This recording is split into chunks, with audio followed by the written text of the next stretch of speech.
A entrada triunfal de Jesus em Jerusalém e em nossas vidas.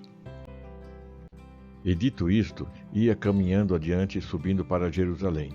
E aconteceu que, chegando perto de Betfagé e de Betânia, ao monte chamado das Oliveiras, mandou 2 dos seus discípulos, dizendo: Ide à aldeia que está defronte, e aí, ao entrar, achareis preso um jumentinho em que nenhum homem ainda montou.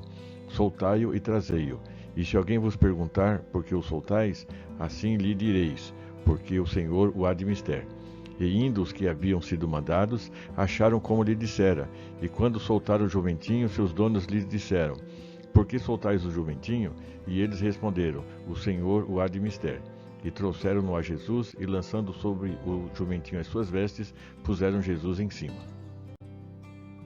E indo ele, estendiam no caminho as suas vestes. E quando já chegava perto da descida do Monte das Oliveiras, toda a multidão dos discípulos, regozijando-se, começou a dar louvores a Deus em alta voz por todas as maravilhas que tinham visto, dizendo: Bendito o Rei que vem em nome do Senhor. Paz no céu e glória nas alturas.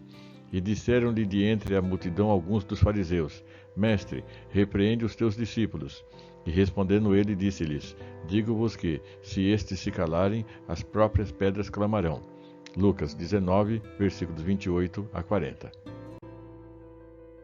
Este evento da vida de Jesus é denominado de a entrada triunfal em Jerusalém, e ocorre já quase no final de seu ministério, e que é relatado pelos 4 evangelhos. Mateus 21, de 1 a 17, Marcos 11, de 1 a 11, Lucas 19, de 29 a 40 e João 12, de 12 a 19.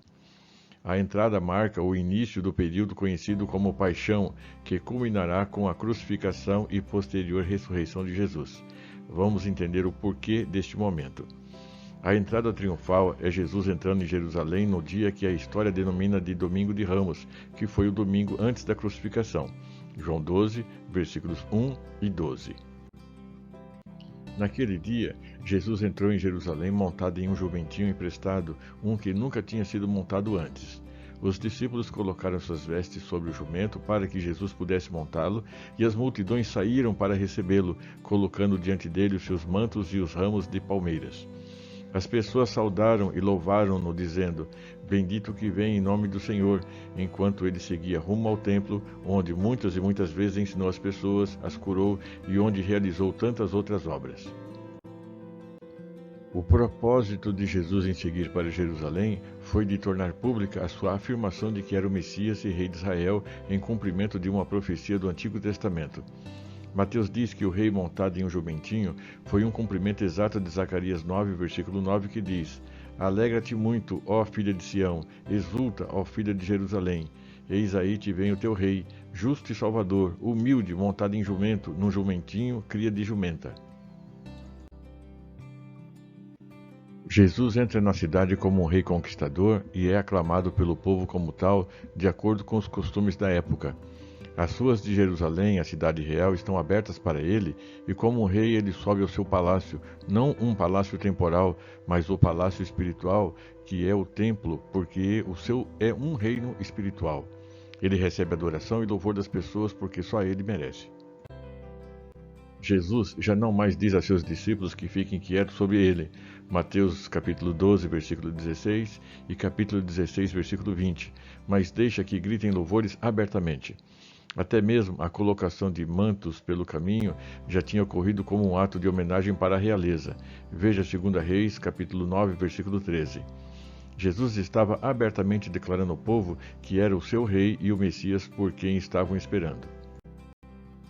Infelizmente, o louvor que o povo derramou sobre Jesus não foi porque o reconheceram como seu Salvador por causa de seus pecados. Eles o saudaram devido ao seu desejo por um libertador messiânico, alguém que iria guiá-los a uma revolta contra Roma. Havia muitos que, embora não crescem em Cristo como Salvador, ainda esperavam que talvez Jesus se tornaria para eles um grande libertador temporal. Estes são os que o saudaram como rei com seus muitos hosanas, reconhecendo-o como filho de Davi que veio em nome do Senhor.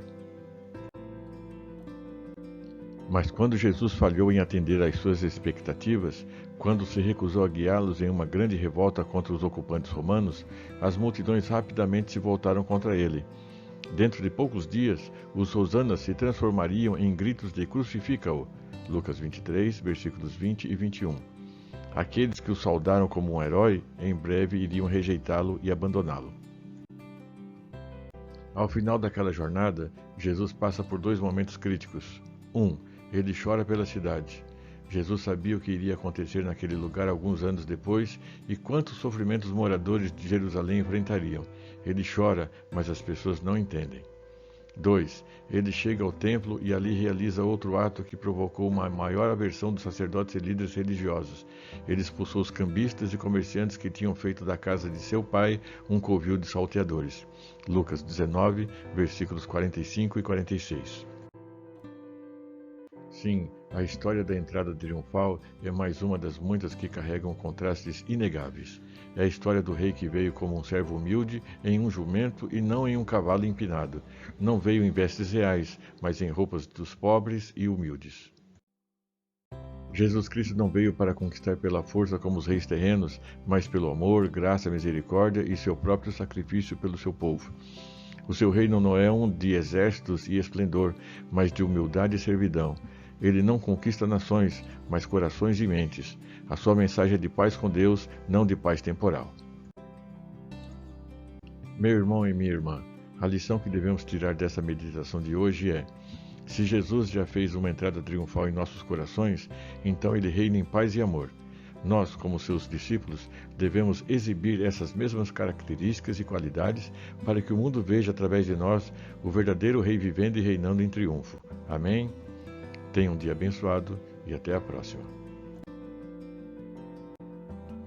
Devanir Caetano da Silva, pastor da Igreja Restauração em Cristo.